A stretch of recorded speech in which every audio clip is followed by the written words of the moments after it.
Thank you so much. Govardhan గారు టీజర్తోనే super famous అయిపోయిన తండ్రి గారు.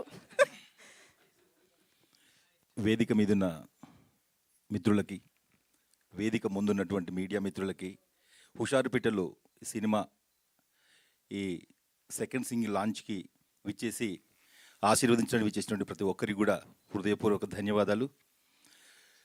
హుషారుపేటల సినిమాలో మీ అందరు తెలుసు, ఫాదర్ పాండు గౌడ్గా నేను నటించాను. టీజర్లో తీసిన తర్వాత, టీజర్ రిలీజ్ అయిన తర్వాత ఎక్కడికి వెళ్ళినా ఏ మామా ఏసీ పెట్టించినవా అని అడుగుతున్నారు. ఇప్పుడు కూడా బ్రదర్ ఇటుగా మీడియా మిత్రుడు కూడా వచ్చేసి ఏమండి మీడియా ఏసీ పెట్టించారని అడుగుతున్నాడు. ఏసీ పెట్టించానో ఏడిపించానో ఆగస్టు 15వ తారీఖున ఇది సినిమా రిలీజ్ కాబోతుంది అన్ని థియేటర్లో. ప్రతి ఒక్కరు కూడా వచ్చి ఈ సినిమా చూసిన తర్వాత భావోద్వేగంతో, బరువైన గుండెలతోటి బయటకు వస్తారు డెఫినెట్గా. ఎందుకంటే ప్రతి తండ్రికి కనెక్ట్ అయ్యే సినిమా, ప్రతి పిల్లలకు కనెక్ట్ అయ్యే సినిమా. ఇంతకుముందు బ్రదర్ అన్నట్టు ఇది గుణపాఠం ఉంటుంది, ఎంటర్టైన్మెంట్ ఉంటుంది. ఎందుకంటే మనం సందేశం చెప్తే ఎవరు చూడరండి, అంటే ఎంటర్టైన్మెంట్ తోటో ఒక సినిమాటిక్గా చెప్తేనే దాన్ని చూస్తారు. సో కథని నమ్మి భిక్షు గారు, వెంకట్ గారు కథని నమ్మి ఎలాంటి ప్యాడ్ లేకుండా, వాళ్ళు ఏమీ ఆశించకుండా, అంటే ఎదుటి ఆర్టిస్టులతో కేవలం పర్ఫార్మెన్స్ మాత్రమే ఆశించి ఆ క్యారెక్టర్కి ఆప్ట్ అయ్యేటటువంటి వాళ్ళని సెలెక్ట్ చేసుకొని సెట్ మీదకి వెళ్ళి డే ఫస్ట్ రోజు ఏవైతే కాన్ఫిడెన్స్ తోటి వాళ్ళు సెట్ మీదకి వెళ్ళారో అదే కాన్ఫిడెన్స్ స్టిల్ టుడే, అదే కాన్ఫిడెన్స్ తోటి ప్రొడ్యూసర్ గారు ఉన్నారు. అయితే ఈ టీజర్ రిలీజ్ తర్వాత భిక్షు గారికి చాలా నెగిటివ్ కామెంట్స్ వచ్చాయి, అదేవిధంగా మా చిట్టి తల్లి కూడా కామెంట్స్ వచ్చాయి. కానీ వన్స్ రిలీజ్ అయిన తర్వాత, సినిమా చూసిన తర్వాత మీరు ఎంతైతే నెగిటివ్ ఉండరో దానికి 10 times పాజిటివ్గా మీరు ఫీల్ అవుతారు డెఫినెట్గా. ఎందుకంటే ఇది డైరెక్టర్ గారు కానీ, రైటర్ గారు కానీ, తర్వాత ప్రొడ్యూసర్ గారు కానీ ఏదో సినిమాని డబ్బు కోసము ఆశించి చేయలేదు. ఇది కేవలం సామాజిక బాధ్యతతో చేసిన సినిమా. భిక్షు గారు తన చుట్టూ జరుగుతున్నటువంటి సంఘటనలు చూసి వాడిని ఇన్స్పైర్ అయ్యి ఏదో చేయాలి, కొంత ఏదో ఒకటి చెప్పాలనే ఉద్దేశంతో చేసిన సినిమా. మీరు చూస్తూనే ఉన్నారు, మొన్న రాజస్థాన్లో జరిగిన సంఘటన కావచ్చు, షాబాద్లో జరిగిన సంఘటన కావచ్చు, ఇటీవల ఒక రెసిడెన్షియల్ కాలేజీలో ఒక ఇంటర్మీడియట్ అమ్మాయి ఒక బాయ్కి డెలివరీ చేసి ఆ పైనుంచి ఒక 3వ అంతస్తు నుంచి కింద పడేసింది. అసలు దీని అంతటి కారణం ఏంటి అంటే తల్లిదండ్రుల యొక్క బాధ్యత.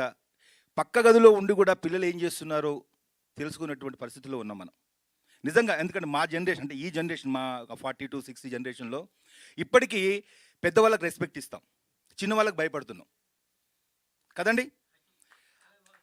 సో అలాంటి పరిస్థితి ఎందుకు వచ్చింది, తల్లిదండ్రులు ఏ బాధ్యత ఎట్లా ఫీల్ అవ్వాలి, అదేవిధంగా పిల్లలు కూడా ఒక తండ్రి పడేటటువంటి పెయిన్ ఏంటి, ఒక చిన్న తప్పు చేస్తే ఆ తండ్రి ఎలా ఫీల్ అవుతాడు, పెయిన్ అవుతాడు, దాంతో ప్రతి పిల్లలు చూసిన ప్రతి పిల్లలు కూడా దీన్ని రియలైజ్ అవుతారు. కథని నమ్మి చేసినటువంటి, ముఖ్యంగా నాకు ఈ అవకాశం ఇచ్చి ఒక ఆర్టిస్ట్గా నేను దాదాపు ఒక 20 years నుంచి స్టేజ్ థియేటర్ ఆర్టిస్ట్గా నేను దాదాపు ఒక 1000 ప్రదర్శనలు చేశాను, చాలా సినిమాలు కూడా యాక్ట్ చేశాను. కానీ నాకు మనసు కనెక్ట్ అయిన సినిమా నేను చేసేటప్పుడు మీరు నమ్మరు, ఒక సీన్ ఎక్స్ప్లెయిన్ చేస్తే నేను జస్ట్ వితిన్ ద సెకండ్స్ నా కళ్ళలో నీళ్ళు వచ్చాయి. నేను ఫీల్ అయ్యాను. నేను అంటే ఒక కూతురు, నాకు నిజంగా కూతురు లేరు, కానీ ఒక కూతురు ఉంటే ఆ కూతురు తప్పు చేస్తే తండ్రి పెయిన్ ఎంత ఉంటుంది అని చెప్పేసి నేను ఫీల్ అయి చేశాను నేను. సో ఇలాంటి ఒక మంచి సినిమాని నిజంగా మీరు చాలా మీడియా మిత్రులు టీజర్ని కానీ బాగా తీసుకెళ్లారు. ఇదే పాజిటివ్నెస్ తోటి భవిష్యత్తులో కూడా మా సినిమాని తీసుకెళ్ళి మంచి హిట్ చేసేసి సామాజిక స్పృహతోటి కొంతమంది చేంజ్ అయినా కూడా మా భిక్షు గారు కానీ, వెంకట యాదవ్ గారు కానీ వాళ్ళు సక్సెస్ అయినట్టే. ముందుగా నాకేంటంటే ఈ టైటిల్ రిలీజింగ్ నాకు అవకాశం ఇచ్చినందుకు భిక్షు గారికి, వెంకట్ గారికి హృదయపూర్వక ధన్యవాదాలు. ఇలాంటి సినిమాని బెక్కం వేణుగోపాల్ గారు దాన్ని చూసి డెఫినెట్గా ఇలాంటి సినిమా సమాజంలోకి వెళ్ళాలి అని సురేష్ బాబు గారి దగ్గరికి వెళ్ళి కన్విన్స్ చేసి సినిమా చూపించిన తర్వాత సురేష్ బాబు గారు కూడా ఫస్ట్ ఏదైతే కొంచెం నెగిటివ్ అనుకున్నారో దానికి 10 రెట్లు పాజిటివ్నెస్ ఉందో, దీన్ని ఏం కాదు డెఫినెట్గా రీచ్ అవుతుందని చెప్పేసి నమ్మి నిజంగా చిన్న నిర్మాతలను ఎంకరేజ్ చేయడానికి వచ్చేశారు. మన వెంకట్ యాదవ్ గారు ప్రొడ్యూసరు ఎంత సిన్సియర్ అంటే డబ్బులు పెట్టేవాడే ప్రొడ్యూసర్ గారండి. ఒక ప్యాషన్ ఉండాలి, సమాజానికి ఏదైనా మనం చేయాలి అన్నటువంటి ఒక తపన ఉండాలి. అలాంటి ఒక మంచి వ్యక్తి. ఇలాంటి వాళ్ళని ఇంకా సక్సెస్ చేస్తే మంచి సినిమాలు వస్తాయి.